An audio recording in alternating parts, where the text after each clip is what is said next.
현 상황을 한번 보겠습니다. 현 상황을 보면 일단 다른 나라들이라고 했는데 다른 나라 기준이 조금 다를 수 있겠는데요. 일단 뭐 선진국가 그리고 신흥국까지 포함할 거냐 이런 걸 봤을 때 선진국이라고 하면 이제 G7 국가들을 봤을 때 제가 최신 자료들을 좀 가지고 왔는데 나라별로 작년이 나와 있는 게 있고요. 3년께 나와 있긴 합니다만 뭐 크게 추이는 차이가 나지 않을 테니까 G7 국가들의 평균은 123%입니다. 아무래도 선진국들이 부채가 많을 수밖에 없기 때문이겠죠. 그리고 G20 국가, G20로 이제 범위를 조금 넓혀 봐도 평균은 한 % 정도.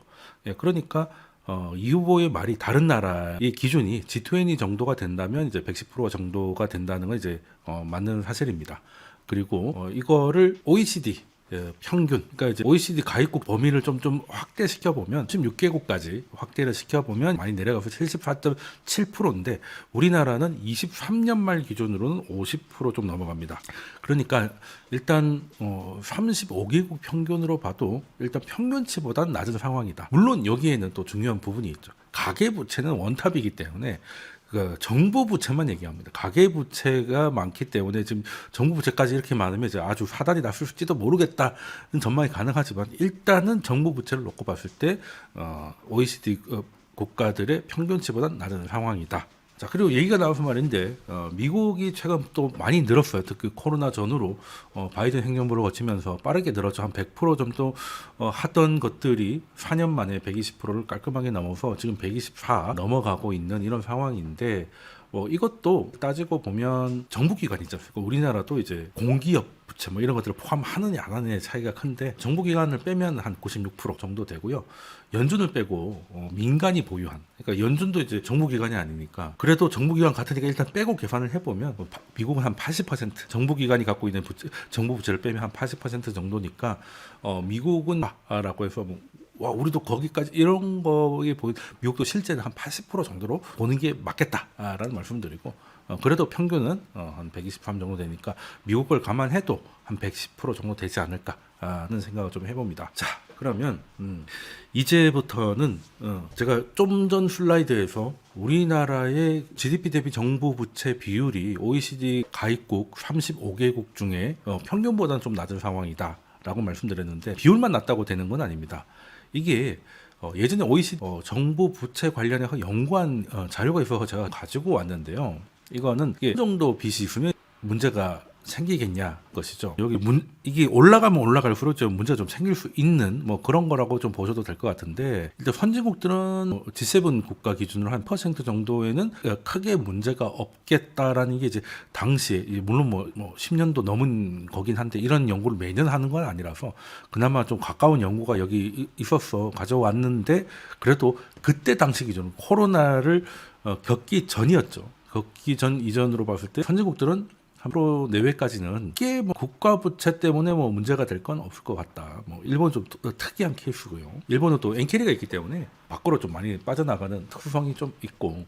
근데 이제 제가 말씀드리고 싶은 건 뭐냐면 아니 그러면 우리가 G7은 아니라 하더라도 7은 아니라도 한 11, 12 정도 되는 것 같은데 그러면 해는까지는 여유가 있는 거 아니냐. 그러면 우리가 지금 50% 조금 넘어가니까 이재명 대표의 얘기 주장처럼 돈을 좀 더 써도 되겠네? 는 생각은 일단 가능합니다. 일단 가능한데 문제는 이제 이 비율 %보다는 이게 취약 수항에 조금 차이가 있어요. 이때 연구의 재미있는 게 뭐냐면은 적자 재정을 하면 당연히 정부의 부채가 높아지잖아요.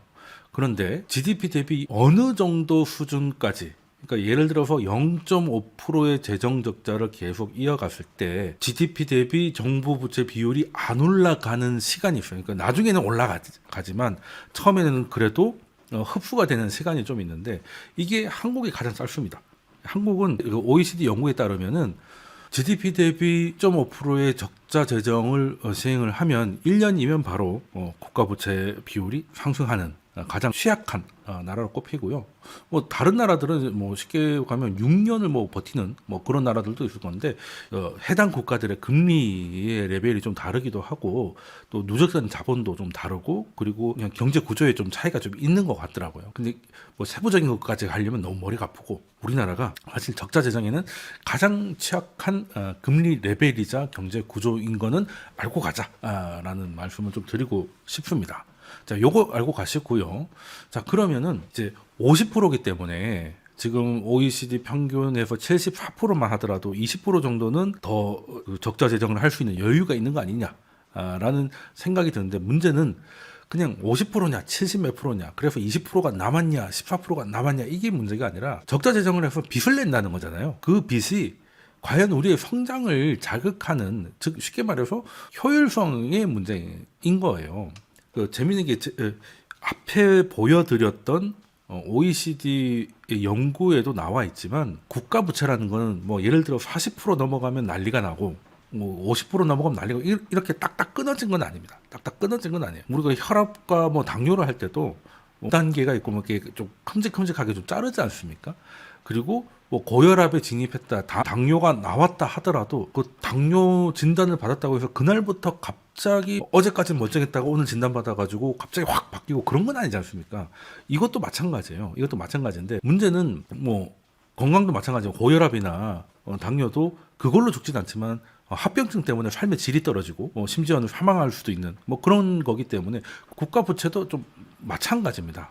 그래서 국가 부채가 문제가 될 때가 어떤 때냐면, 일단은 빚이 너무 많으면 당연히 문제가 되겠죠. 문제가 되는데, 그리고 또 두 번째가 향후 현금 흐름입니다. 그러니까 빚이 어느 정도 있는데 돈을 잘 벌면 빚이 많아도 향후 현금 흐름 중요한 거죠. 예를 들어서 누구는 5천만 원의 빚이 있고 누구는 1억의 빚이 있는데, 그래서 1억 빚이 있는 사람이 더 위험해 보여도 5천만 원 빚을 가지고 있는 애는 연봉이 5천이고 1억의 빚을 가지고 있는 애가 연봉이 2억이면 현금 흐름상은 두 번째 친구가 훨씬 나으니까, 절대적인 빚은 많다 하더라도 안정성은 이 친구가 더 높은 것이죠. 그래서 국가도 마찬가지입니다. 그래서 빚이 너무 많은 상황에서 사실 더 중요한 게 제가 두 번째 말씀드린 현금 흐름이에요. 돈을 잘 벌면 지금 빚이 얼마 있는가는 크게 중요하진 않습니다.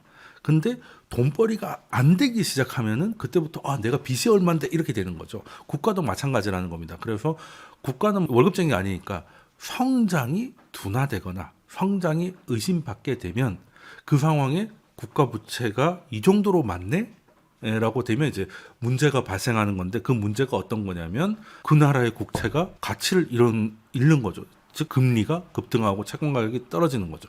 그러면 국채 금리가 급등을 하면서 내수적으로는 금리가 급등해야 뭐 부동산이나 자산시장 내수들이 그냥 싸그리 무너지는 것이고, 해외 자금들이 또 빠져나가기 시작하면서 외환위기까지 연결되는 그런 사단이 벌어진다는 것인데, 자 그러면 어느 정도까지 가지 않으면 그런 일을 피할 수 있을까? 우리도 좀 나이가 들고 하면 뭐 예전에 20대에 건강하고 돌아갈 수는 없지만, 그래도 좀 관리를 좀 하면 고혈압이든 당뇨든 관리를 해가면서 삶의 질을 좀 높이는 이런 쪽으로 가자고 하는 거잖아요.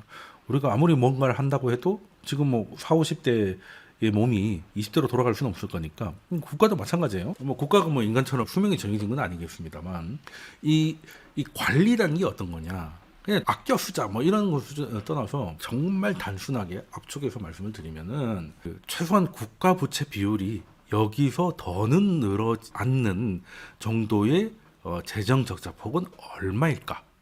라고 일단 계산해보고 거기 맞춰서 움직이면은 어찌됐든 정부가 재정정책을 쓰면서도 부채 비율을 안 높이니까 아주 좋은 거 아니겠습니까? 보통 보면 한 4% 정도 얘기 많이 나옵니다. 이 4%가 어떻게 나오는 거냐면 성장률하고 물가를 더하는 거예요. 그러니까 실질이 아니고 명목 성장률 그리고 물가. 지금 연준이 목표로 하고 있는 게 2%의 물가 상승률이죠. 그럼 2%의 물가 상승률이 가장 아름다운 수준이라고 보고, 그럼 물가는 2% 오른다는 가정을 했을 때, 그러면 우리나라가 잠재 성장률이 있지 않습니까? 잠재 성장률은 이제 장기 평균 뭐 이런 거 보셔도 되는데 한 8 정도 되는데, 계산하기 쉽게 2%로 보죠. 그러면 이제 성장이 2%가 나오고 물가가 2%가 상승을 하면, 지금 GDP가 100이면 물가가 오른 것도 같이 오를 거 아니에요. 그럼 102가 되고, 그리고 성장이 2% 나왔으니까 104가 되는 거죠. 그러면 지금까지 100이었다가 104로 바뀌니까, 그러면 4를 쓰면 부채 비율은 똑같아지는 거죠. 뭐 간단한 거죠. 간단한 겁니다. 그러면 이거를 어떻게 하느냐? 자, 그럼 부채가 1% 늘고 명목 성장률이 2%가 나오고 물가가 2%가 늘면, 일단 부채 1%는 더 썼음에도 불구하고 명목 성장과 물가가 합쳐서 4% 나왔기 때문에 GDP 대비 국가 부채는 3%가 빠지는 거죠. 원래 국가라는 거는 아무리 빚이 많아도 돈을 모아가지고 뭘 내다 팔아가지고 갚는 게 아니죠. 그렇게 했다가는 이제 엄청난 디플레이션이 오니까 보통은 어떻게 해요? 성장을 해서. 근데 성장을 하면 물가도 상승을 하니까 성장과 물가를 끌어올려서 상대적으로 부채 비율이 녹아내리게끔 하는 거죠. 재정 건전성을 할 때 목표인데, 그래서 성장률이 중요한 겁니다. 예를 들어서 우리도 성장한다, 물가 2% 올라간다, 그러면 이제 4% 올라갈 걸 예상하고 국채를 4% 발행을 해서 그 4%로 조달한 돈으로 또 경제를 자극하고 돌리고 그러면 또 내년 또 2%는 성장할 거 아니겠습니까? 또 물가는 2% 오르고, 그러면 또 그만큼을 국채 발행해서 또 땡기고, 이런 식으로 가는 거예요. 그럼 경제는 계속 적어도 잠재 성장률만큼 성장을 하면서도 국가 부채 비율은 늘어나지 않는 거니까. 그리고 이걸 4가 아니라 1%가 하게 된다면 어찌됐든 경제는 성장하고 있는데 그 GDP 대비 정부 부채는 낮출 수 있다는 건데요. 이게 쉽게 말해서 인플레이션의 빚을 녹이는 것이죠. 미국이 그랬습니다. 미국이 한때 2차 대전 끝나고 가장 빚이 많았던 시기가 있었는데, 그러고 나서 인플레이션이 정점이 이르던 1980년이죠.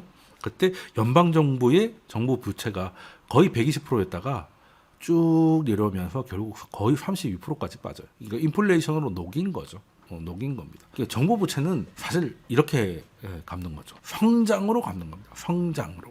그래서 돈을 그냥 쓴다고 해서 다음에는 엄밀히 말해서 이 돈을 썼을 때 이 돈보다 더 성장이 나와야 그 성장이 빚을 녹여줄 거 아니겠습니까? 그죠? 그러면 가장 중요한 게 이제 승수 효과가 나올 건데요. 제가 워렌 버핏 사진을 가지고 왔는데, 워렌 버핏 미국의 정부에 대해서 예전에 한번 깔끔한 얘기를 한 적이 있습니다. 5분 만에 미국의 재정적자 문제를 해결할 수 있다. 어떻게 그게 가능합니까?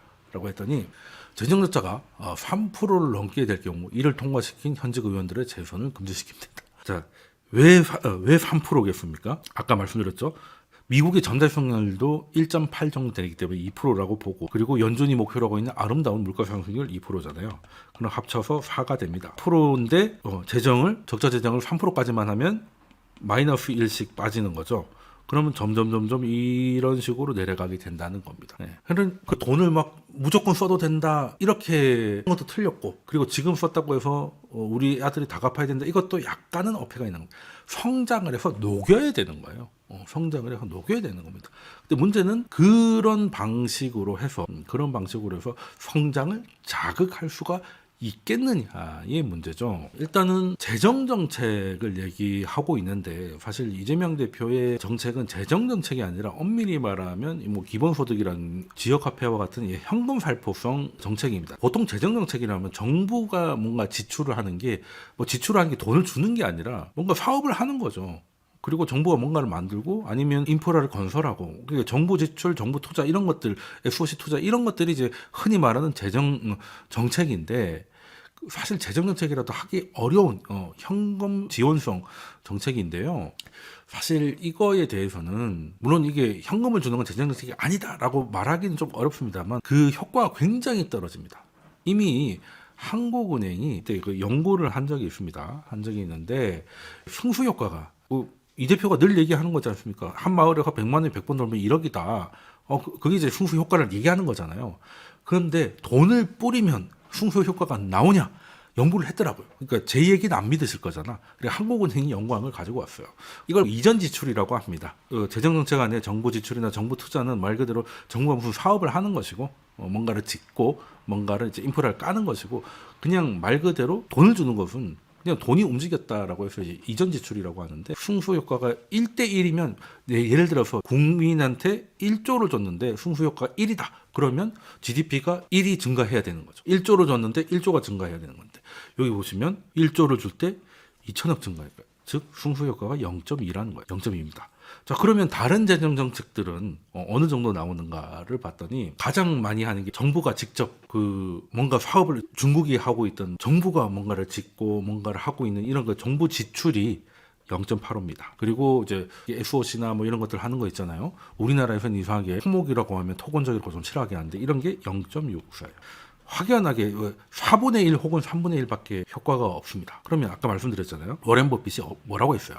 이거가 돼서 4%가 올라갈 건데 정부 지출을 3% 정도까지만 하면 자연스럽게 마이너스 1이 돼서 정부 부채는 인플레이션과 성장에 녹아내리게 돼 있는데, 문제는 2가 나와서 4가 유지가 돼야 된다는 거잖아요. 근데 이거 보세요. 0.2입니다. 0.2예요. 그러면 1을 줬는데 0.2면 5분의 1 토막이라는 거잖아요. 그러면 성장은 떨어집니다. 성장이 떨어집니다. 물론 물가는 올라가겠지. 물가는 올라가겠지. 근데 물가가 올라가면 그럼 이게 1이 되고 요게 3이 되면 똑같은 4 아니야? 그렇게 생각하실 수도 있어요. 그렇지만 이게 성장이 떨어지고 물가가 올라가면 뭐가 돼요? 금리가 올라가잖아요. 금리가 올라가면 어떻게 돼? 쉽게 말해서 나라에서 기본소득이나 지역화폐로 받은 돈 은행에 다 갖다 바쳐야 되잖아요. 금리 올라가니까. 그럼 어떻게 돼? 이게 더 내려간다고? 더 내려가요. 그러니까 이게 승수 효과를 얘기하는데, 재정정책 중에 가장 승수 효과가 없는 이전 지출 정책을 얘기하고 있다. 그 점에서 전 동의할 수가 없다 것이죠. 그리고 이제 지역화폐 같은 경우만 하더라도 지역화폐에 대해서도 연구가 이미 있었습니다. 제가 아니라 한국조세재정연구원에서 연구를 했는데, 지역화폐가 지역을 살린다 이런저런 얘기가 있습니다만은 사실 우리나라가 지역화폐를 안 해본 것도 아닙니다. 했다가 금방 사라져서 다 기억을 못하는 거예요.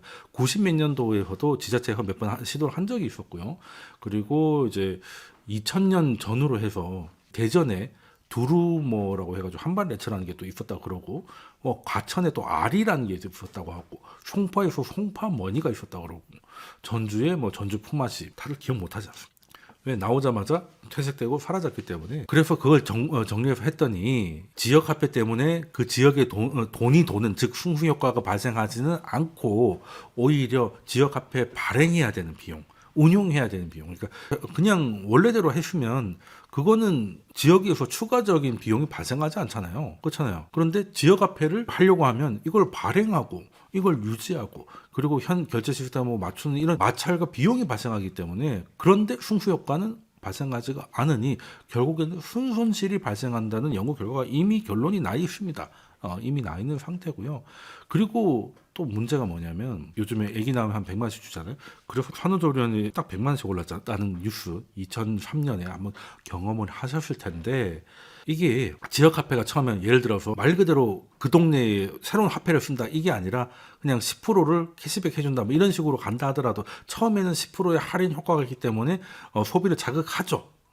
근데 그거는 기한이 있을 때 이야기입니다. 기한이. 그러니까 오늘 27일인데 31일까지 이걸 사면 30% 할인해드려요 하면은 살 생각이 없는 사람은 그래도 안 사겠지만, 그래도 긴가민가 했던 사람들은 30%면 한번 살 수 그렇게 되는데, 근데 막상 그래서 30일 날 뛰어가가지고 매장 문 닫기 전에 결제를 했는데 다음날 보니까 제가 느꼈던 게 뭐냐면, 예전에 어떤 아울렛에서 뭔가를 보러 갔는데 그 마감 시간이 다 돼가니까 엄청나게 방송을 때리는 거예요.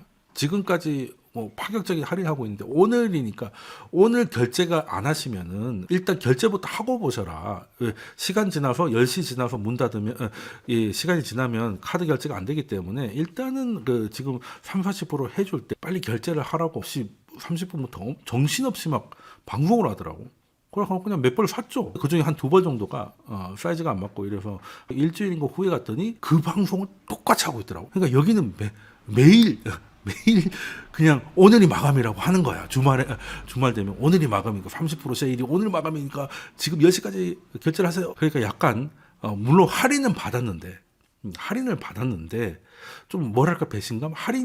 오늘이 마감이 아니었으면 안 샀을 것 같은 것들이 좀 있었기 때문에, 그래 굳이 환불까지는 안 받았습니다만은, 이게 할인이라는 게 상시 할인이 돼버리면 더 이상 그 소비 자극 효과는 없어집니다. 없어지고, 그러면 초반에 가수요 때문에 가격만 올라가요. 물건은 그대로인데 사람들이 10% 지역화폐 캐시백을 믿고 사니까 모자랄 거 아니겠습니까? 그러면 가격이 한번 올라간 가격 안 내려오죠. 그러니까 그것까지 계산을 하면, 예를 들어 기본소득 25만 원 1년에 받는다라고 하면 물가가 알게 모르게 올라서 똑같이 생활을 해도 25만 원 이상 구조적으로 올라가는 구조로 갈 수밖에 없다. 그것들을 좀 말씀드리고 싶은데, 그래서 제가 드리고 싶은 말씀은 딴 거 없습니다. 딴 거 없고요.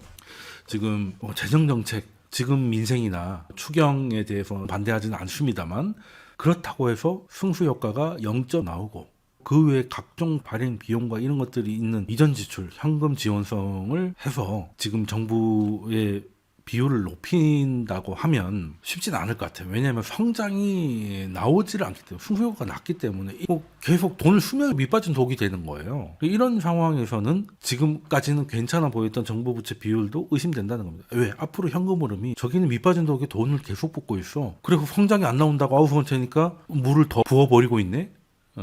그런 상황이 되면 의심될 수밖에 없는 것이고, 그러면 아까 말씀드렸다시피 금융 환경에서 벌어지는 일은 국채금리의 상승입니다. 국채금리가 상승을 하게 되면 또 시중금리가 올라갈 수밖에 없죠. 절대금리는 지금보다 좀 내려간다 하더라도 실제 우리 경제가 버틸 수 있는 중립금리가 1%일 때, 그것 때문에 국채금리가 2%가 돼 있으면 엄청난 긴축 상황으로 끌려가는 거예요. 그렇게 되면 우리나라 내수는 아작이 나는 거죠. 왜냐하면 지금 1%를 해야 되는데 2, 3%의 이자를 계속 은행에다가 내야 된다면 내수를 할 돈이 없지 않습니까? 이게 굉장히 위험할 수 있습니다. 그래서 악순환이 되는 거죠. 그래서 내수는 더 죽게 될 거예요. 내수가 더 죽으니까 돈을 더 뿌리자가 되는 거예요. 그러니까 목말라 죽겠으니까 지금 바닷물을 계속 마시자가 되는 이 상황이 될까봐 좀 걱정이 되긴 한다. 그래서 저는 무조건 정부가 돈을 쓰면 안 된다, 뭐 추경을 하면 안 된다, 이런 거에 대해서는 그건 반대하지 않습니다. 지금 우리나라 비율을 봤을 때 평균 이하이기도 하고, 그리고 지금은 이것저것 따지지 말고 일단 좀 살려놓고 봐야 될 정도로 상황이 나빠진 것도 분명해요. 그래서 추경도 이번에 뭐 10몇 조 나왔는데 이거보다 좀 추가를 할 필요가 있다고 생각을 하고, 그런 거에 다 동의를 합니다만, 문제는 그 형태가 현금 지원이 아니라 정부 지출과 정부 투자, 그 전통적인 재정 정책으로 발현이 돼야지, 그냥 현금 뿌리면 선심성으로 현금 뿌려가지고, 이건 엄밀히 말하면 이건 매표거든요. 돈 주고 표 사는 거예요. 이렇게 되면 굉장히 위험해질 수 있다는 말씀을 좀 드리고 싶어서 영상을 준비했고요. 앞으로도 다른 그 정책이나 이런 얘기가 또 나오면 제 생각을 풀어서 리서치해서 또 영상으로 올려드리도록 하겠습니다. 오늘 여기까지 하겠습니다. 감사합니다.